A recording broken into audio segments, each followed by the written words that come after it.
السلام عليكم ورحمة الله وبركاته. نحمده ونصلي على رسوله الكريم أما بعد. أعوذ بالله من الشيطان الرجيم. بسم الله الرحمن الرحيم.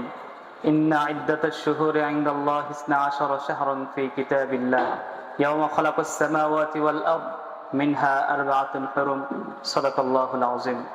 সম্মানিত দর্শক শ্রোতা ভাই বোন, বর্তমান যে মাস চলতেছে হিজরি নববর্ষের প্রথম মাস মুহররম মাস। এই মাস আল্লাহ পাক রব্বুল আলামিনের কাছে অত্যন্ত দামি এবং মর্যাদাপূর্ণ একটা মাস।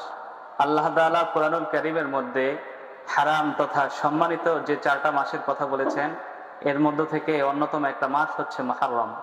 মুসলিম শরীফের হাদিসে এই মাসকে আল্লাহর মাস বলে ঘোষণা করা হয়েছে। عن أبي هريرة رضي الله تعالى عنه قال قال رسول الله صلى الله عليه وسلم أفضل الصيام بعد رمضان شهر الله المحرم